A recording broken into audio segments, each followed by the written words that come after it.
बिहार के बाद अब बंगाल में चुनाव की तैयारियां चल रही है। बिहार चुनाव में हमने ये बात तो सीखी है कि चुनाव तैयारी का एक अहम हिस्सा होता है विपक्षी दल के नेता के खिलाफ जमकर बयानबाजी करना। और बिल्कुल यही चल रहा है भाजपा और तृणमूल कांग्रेस के बीच में। पश्चिम बंगाल में भाजपा और टीएमसी के बीच सरगर्मियां बढ़ रही हैं और अब केंद्रीय मंत्री गिरिराज सिंह ने भी ममता बनर्जी के खिलाफ बयानों का मोर्चा खोल दिया है। गिरिराज सिंह ने ममता बनर्जी पर बहुत से आरोप लगाए हैं। उन्होंने कहा कि पिछले चुनाव में उनके एक विधायक ने पत्रकारों और बाहरी लोगों को एक मोहल्ले में ले जाकर कहा था कि ये मिनी पाकिस्तान है। गिरिराज सिंह ने कहा कि ममता बनर्जी ने खुद कहा था कि पश्चिम बंगाल में कोई घुसपैठिया बाहर नहीं जाएगा, यानी राज्य में रोहिंग्या घुसपैठियों के वोट बैंक की राजनीति, तुष्टीकरण की राजनीति की जा रही है। उन्होंने कहा कि बंगाल में हिंदुओं को तबाह और बर्बाद किया जा रहा है। हिंदू अब बंगाल में रहने लायक नहीं रह गए हैं क्योंकि ममता की सरकार में हिंदुओं के लिए राज्य में कोई स्थान ही नहीं है। केंद्रीय मंत्री ने यह भी कहा कि हिंदुओं पर मुस्लिम समाज के लोग और वहां की सरकार अत्याचार कर रही है। उन्होंने दावा किया है कि बीजेपी पश्चिम बंगाल में 200 से ज्यादा सीटें जीतेगी। बंगाल में लोकतंत्र पूरी तरह से खत्म हो चुका है और बंगाल का चुनाव अत्याचार के खिलाफ, तुष्टीकरण की नीति के खिलाफ होगा। गिरिराज सिंह ने कहा कि पश्चिम बंगाल की मुख्यमंत्री ममता बनर्जी कोरिया के राष्ट्रपति किम जोंग की तरह तानाशाह हो चुकी है।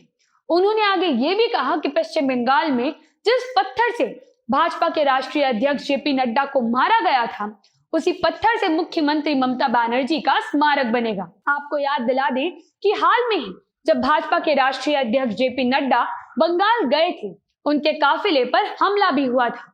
गृह मंत्रालय ने शुक्रवार को पश्चिम बंगाल के मुख्य सचिव और पुलिस प्रमुख को समन जारी कर केंद्रीय गृह सचिव अजय भल्ला के सामने पेश होकर नड्डा के काफिले पर हमले के संबंध में स्पष्टीकरण देने को कहा था, लेकिन ममता बनर्जी की सरकार ने उस समन को खारिज कर दिया था।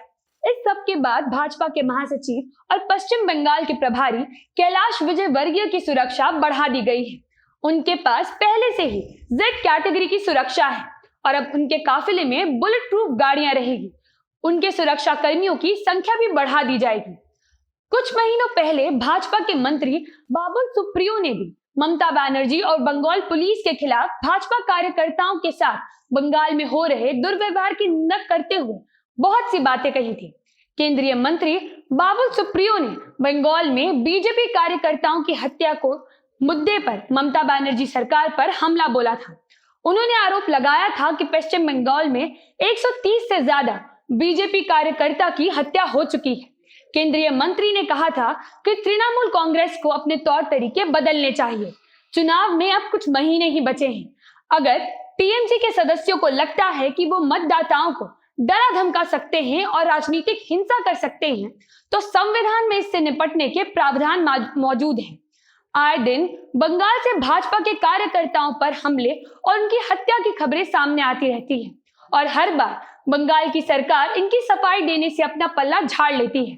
बंगाल में भाजपा और टीएमसी के बीच रिश्ते बहुत पहले से ही गर्म हैं, लेकिन बीते कुछ वक्त से चीजें और ज्यादा खराब होती नजर आ रही हैं। ये देखना होगा कि चुनाव आने से पहले बंगाल में भाजपा और टीएमसी के बीच और क्या वाद विवाद होंगे और भाजपा को और कितने हमलों का सामना करना पड़ेगा। इस खबर में इतना ही। अगर आप हमें फेसबुक पर देख रहे हैं तो जनता जंक्शन के पेज को लाइक और शेयर जरूर करें। अगर आप हमें यूट्यूब पर देख रहे हैं तो चैनल को सब्सक्राइब करें। आप हमारी टीम से इंस्टाग्राम और ट्विटर पर भी जुड़ सकते हैं।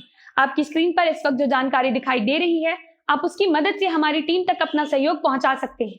इस वीडियो को अंत तक देखने के लिए आपका धन्यवाद। मैं हूं सौम्या राठी, कैमरे के पीछे है सृष्टि और आप देख रहे हैं जनता जंक्शन।